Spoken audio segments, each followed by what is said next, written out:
Olá, alunos. Meu nome é Carla Zambaldi. Eu sou professora da área acadêmica Neuropsiquiatria da UFPE. E essa é a nossa primeira aula em vídeo da disciplina DPP2 do curso de Medicina. Vocês vão ver que nessa série de vídeos nós vamos discutir a comunicação na prática médica, essa comunicação em alguns momentos específicos. Vamos discutir aspectos relacionados à relação médico-paciente e como tornar essa relação e essa comunicação mais efetiva. Porque para uma boa prática médica, a gente precisa de habilidades que vão além de uma boa competência técnica. Então, esse aqui é o nosso papel na disciplina DPP2, levantar o questionamento para vocês, a reflexão sobre essas outras habilidades que o médico deve ter para conseguir ter um bom encontro com o seu doente e um bom desfecho clínico. Bem, quando vocês imaginam um bom médico, né, imagine que você está com uma situação de saúde ou alguém próximo da família, alguma situação delicada e você quer encontrar um bom médico para cuidar disso. Quando a gente pensa nesse bom médico, claro que a gente pensa em alguém bem competente naquilo que faz, né? Uma pessoa atualizada, com bastante conhecimento técnico. Mas, junto disso, esse bom médico, ele geralmente também tem boas qualidades de comunicação. Então, uma pessoa que sabe escutar, que sabe olhar nos olhos, que sabe acolher essa pessoa por inteiro, que consegue se comunicar bem, né? Explicar sua hipótese diagnóstica, as condutas a serem tomadas. Ela passa empatia, ela passa confiança, ela tranquiliza essa pessoa. Então, as habilidades de comunicação, elas são indispensáveis para uma boa prática médica. A comunicação é considerada o coração da medicina, porque sem uma boa habilidade de comunicação, de certa forma, fica um pouco inviável a boa utilização do conhecimento técnico do médico. Então, nós vamos ver que essas habilidades de comunicação vão fazer parte de todas as partes desse encontro com o doente, faz parte das várias etapas de uma consulta. Então, ela é usada tanto no início da consulta para receber esse doente, no momento da entrevista, né, da anamnese, onde a gente recebe essas informações, colhe informações, no momento do exame físico, no momento que você vai comunicar suas impressões, né, sua hipótese diagnóstica, o que você acha que deve ser feito dali para frente, que você vai partilhar informações.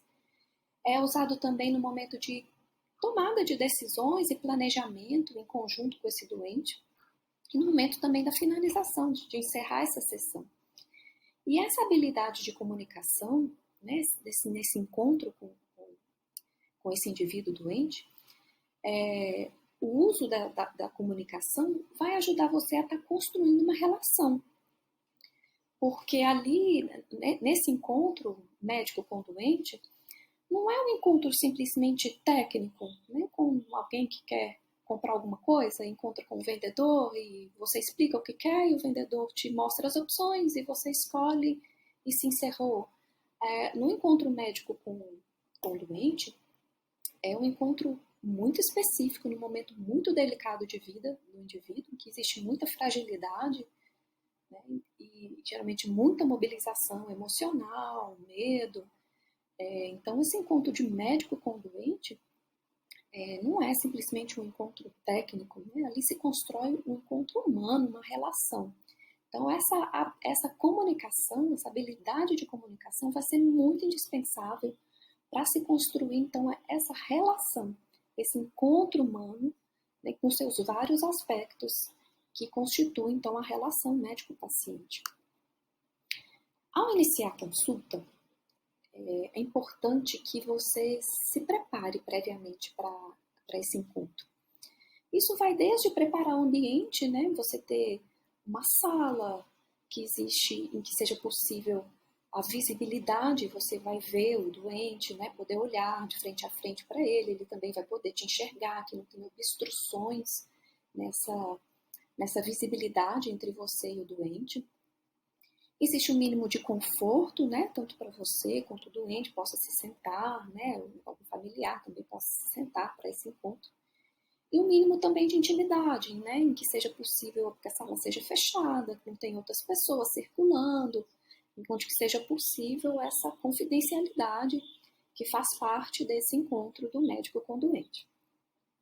Ao iniciar essa consulta, é importante que você se apresente, né, diga seu nome, convide a pessoa para entrar, para sentar, exerça aí toda a cordialidade, gentileza, acolhimento no momento desse encontro.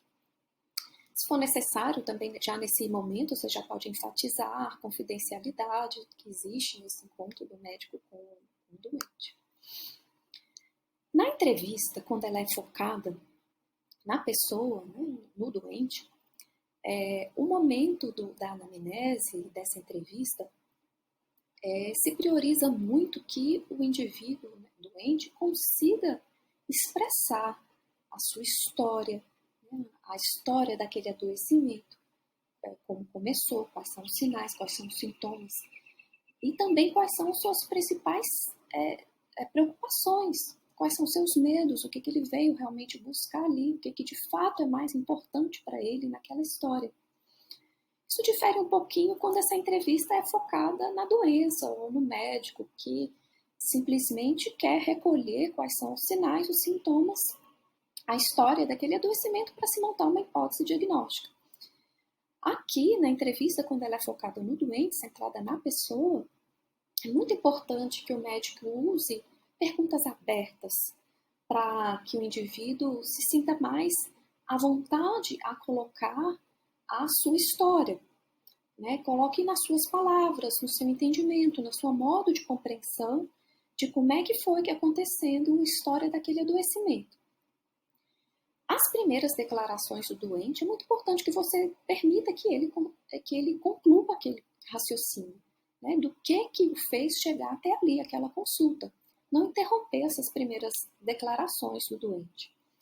Então, você, é claro, que vai identificar quais são as queixas, sinais, sintomas, história, para montar a sua hipótese diagnóstica, mas é importante também acolher quais são as principais preocupações desse indivíduo dentro dessa história e qual é também o estado emocional dele, que impacto teve esse adoecimento na vida dele e que estado emocional ele se encontra em decorrência desse adoecimento.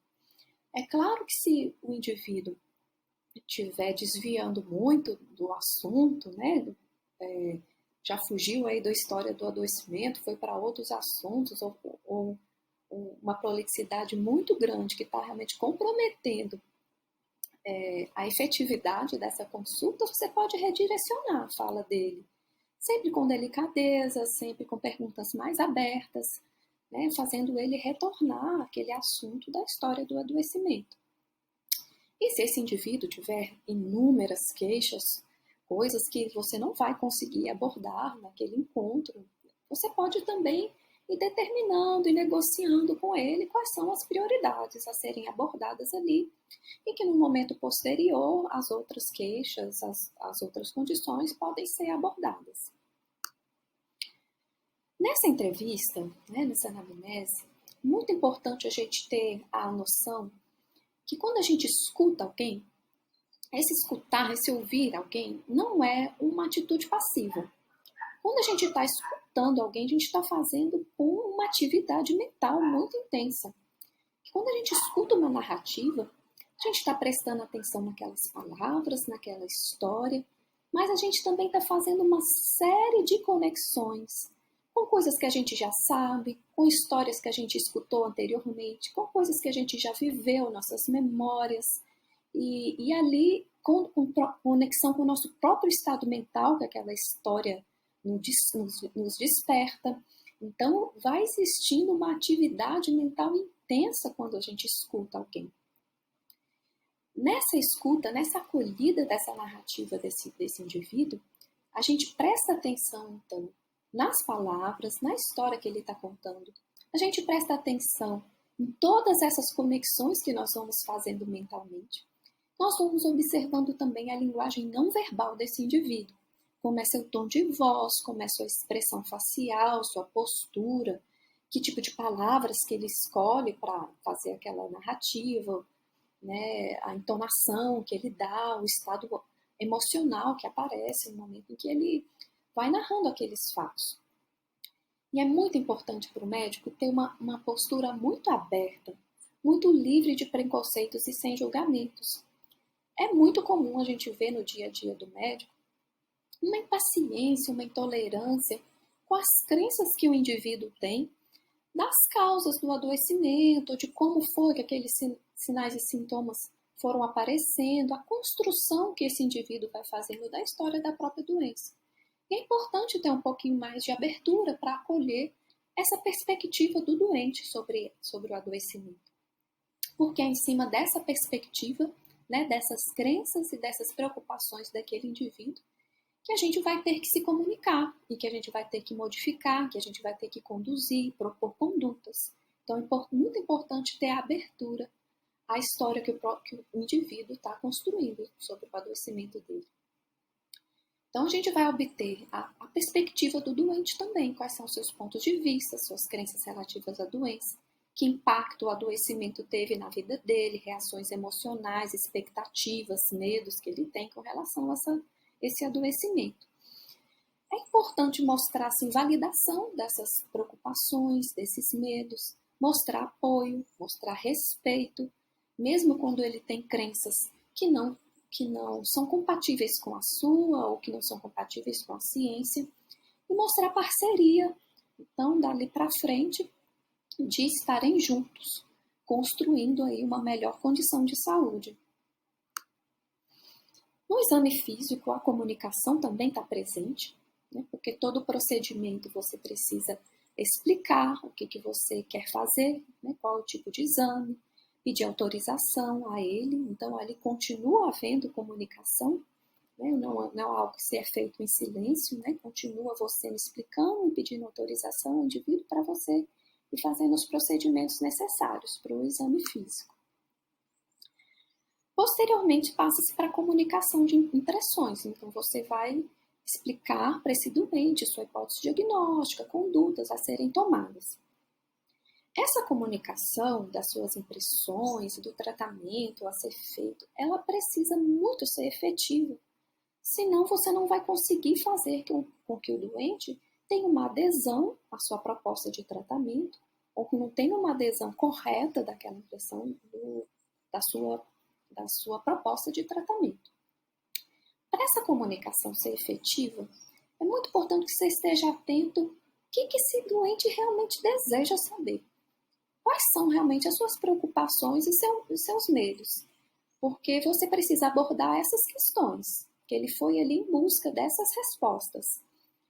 E claro que posteriormente você também pode acrescentar coisas que são realmente importantes para o cuidado daquela doença.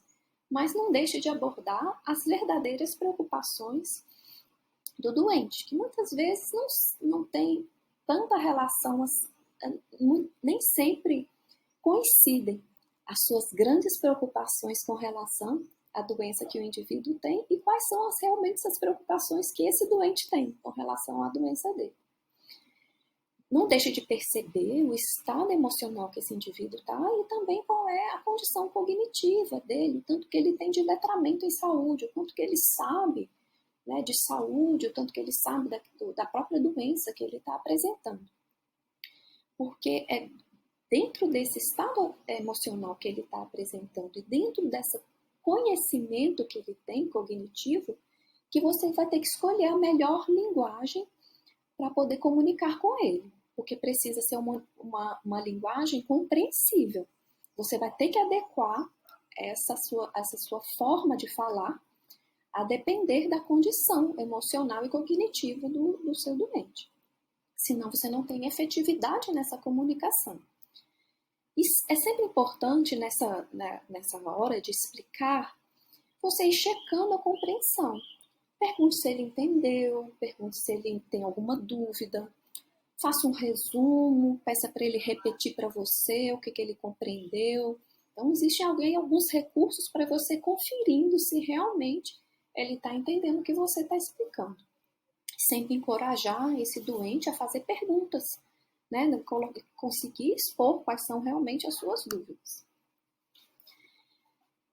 Nessa instrução sobre a doença, sua gravidade, seu curso, tratamentos que existem, né, disponíveis, o que você considera, né, ser importante, de tomada de decisão ali para frente, tudo isso são instruções que o médico dá assim ao doente, tendo sempre em mente que são instruções para autonomia, porque o doente vai ser um parceiro com você dali para frente nessa tomada de decisões de quais as ações a serem tomadas, né, tratamentos a serem aderidos ali para frente, em busca então dessa recuperação da saúde. Ao encerrar essa sessão, essa consulta, esse encontro do médico com o doente, é muito importante que você consiga então fazer um resumo do que foram as queixas que ele lhe trouxe, do que vocês consideraram serem prioridade para aquele momento, do que você encontrou no exame, da hipótese que você fez e do que você então achou que seria mais necessário dali para frente das condutas a serem tomadas. Sempre confirmar se ele compreendeu, se é isso mesmo, né? Rever então com ele esses planos, né, confirmando a compreensão e realmente se é isso a ser tomado. Planejar com ele, claro, o segmento, qual será esse contato, o segmento desse cuidado. E sempre possível exprimir cuidado, tranquilizar, né, que ali para frente haverá uma parceria no sentido da reconstrução da saúde. E fica aí a pergunta. Queria até que vocês colocassem no fórum para mim. Vocês acham que o médico usualmente escuta bem? Como é que tem sido as experiências de vocês como paciente ou como aí, familiar de alguma pessoa doente, ou nas experiências de vocês, nas práticas dos ambulatórios, das especialidades? Como é que tem sido a observação de vocês? Tem considerado que essa comunicação está boa, está efetiva ou não? Tem visto dificuldades nessa habilidade de comunicação do médico com seu doente? Que a gente tem alguns estudos que apontam que a comunicação do médico com seu doente anda um pouco deficiente. Esse aqui é um dos primeiros estudos que nesse modelo de avaliar consultas médicas. Então, Beckman e Friedman, acho que foi em 1984, eu estou aqui tampando a referência, mas depois eu deixo para vocês. Eles fizeram, então, eles ficaram observando consultas médicas da atenção básica e conferindo esses aspectos da comunicação do médico com o doente. E no estudo deles, eles viram que em 69% das consultas, o médico interrompeu o doente antes que ele conseguisse terminar a explicação do problema. Aquela primeira, né, quando você pergunta, né, o que te traz aqui, qual o motivo da consulta, e ele vai, então, expor qual é o motivo dele estar ali consultando. Então, nessa primeira explicação do doente, a maioria delas, o médico não deixou a pessoa concluir o raciocínio. E 46% das vezes, as interrupções foram feitas por perguntas fechadas, logo na primeira queixa, em uma média de 18 segundos após o paciente iniciar a fala, e sem posteriormente retornar o que o paciente vinha falando. Então, outros estudos se seguiram nesse modelo, né, de avaliar a habilidade de comunicação nas consultas. Marvel e companheiros avaliaram 264 consultas médicas. E também isso se confirmou. 72% das vezes o relato do paciente foi interrompido, numa média de 23 segundos após o seu início. Bem, aqui essa outra equipe de pesquisadores fez então, acrescentou um outro item. Ele também viu se o médico interrompia, não deixava a pessoa concluir seu raciocínio nessa primeira fala, mas ele viu assim, será que o médico, mesmo interrompendo essa consulta, ele consegue então captar quais são as demandas desse doente, que é chamado de agenda? Qual é a agenda do doente? Como ele vai ali naquela consulta preocupado com alguns aspectos, querendo resolver alguns aspectos, é a agenda do doente. O médico consegue identificar qual é, mesmo interrompendo essa consulta, assim, essa fala, tão brevemente? Então, eles avaliaram 122 consultas médicas, essas consultas elas tinham em torno de 30 minutos. E apenas 36% das consultas o médico identificou essa agenda do doente. Essa agenda foi mais identificada na atenção básica do que quando eram consultas de especialidade. Na atenção básica, essa primeira fala do doente foi interrompida em 63% das ocasiões e nas consultas de especialidade em 80% das ocasiões. O tempo médio de interrupção foi 11 segundos. E quando não interrompidos, os doentes concluíram sua agenda em torno de 6 segundos. Então, mostra-se que essa primeira fala do doente, que ele vai expor a sua queixa, o seu motivo da consulta, não passa de 1 minuto, não. Se você deixar a pessoa concluir, né, um pouco menos de 1 minuto, a pessoa consegue concluir a sua fala. Bom, então, temos aí indícios que essa escuta parece estar um pouquinho aquém do necessário, né? Poderia ser melhor a escuta do médico aos seus doentes. E com relação à comunicação, né? Essa passar informações, será que está sendo efetivo? Aqui, então, foi um estudo que avaliou 144 pacientes após uma consulta médica em serviços de emergência, avaliando se eles compreenderam as instruções que o médico passou ali após essa consulta.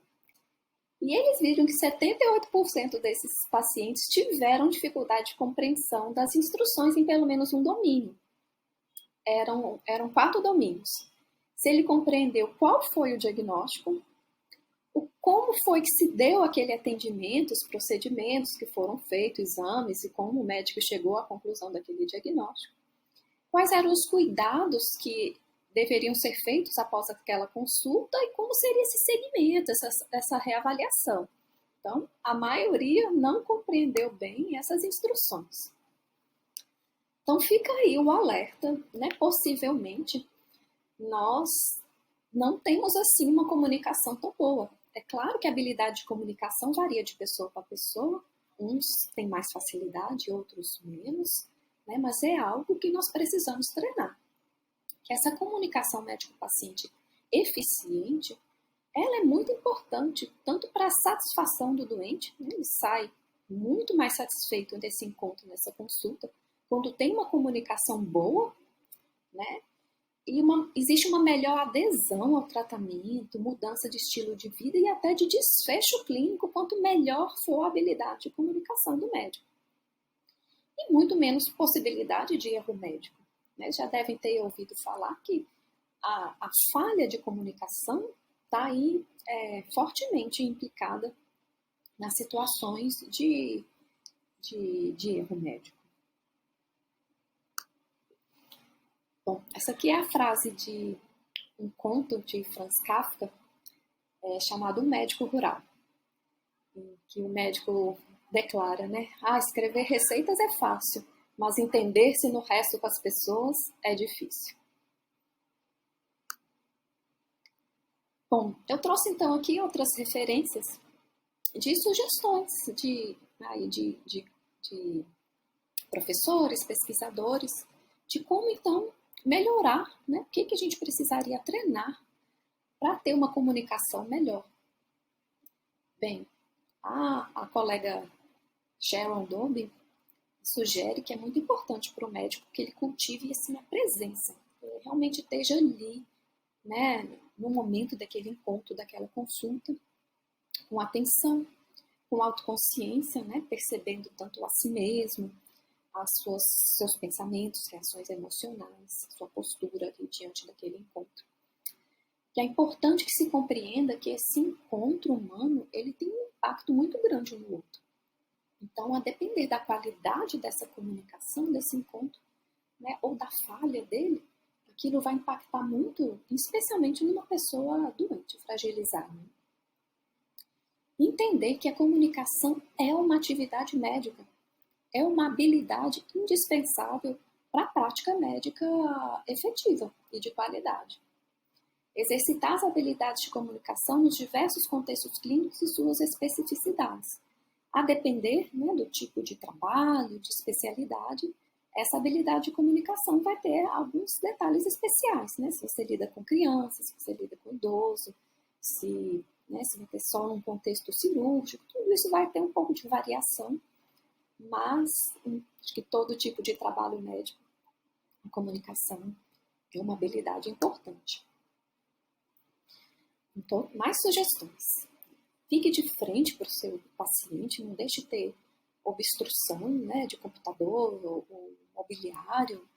Esse contato visual é muito importante para você, até para você realmente conseguir prestar atenção, para você acolher a linguagem não verbal, para você mostrar empatia. Tenha uma postura receptiva, né, esteja atento, esteja presente, avalie a comunicação não verbal. Faça perguntas abertas, né, guiando a narrativa do doente. Permita que o doente termine sua fala, resume, confirme se compreendeu bem. Mais dicas. Identifique as demandas do doente, confirme as demandas, verifique se existem outras.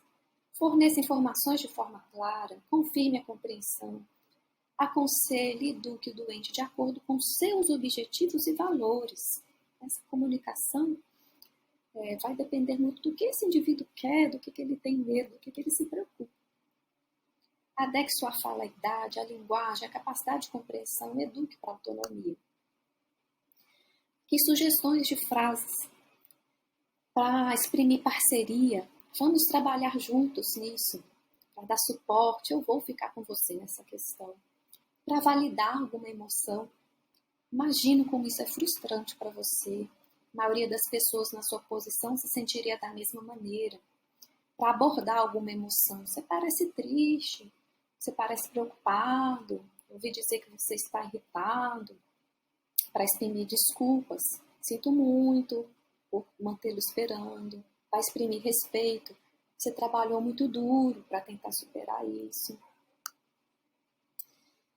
Bem, espero ter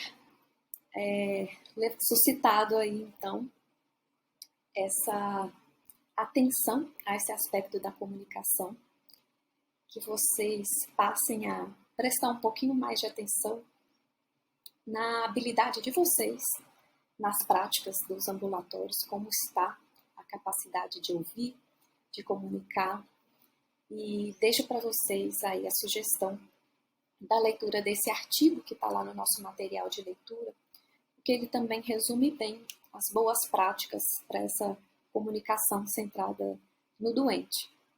E bons estudos. Um grande abraço para vocês.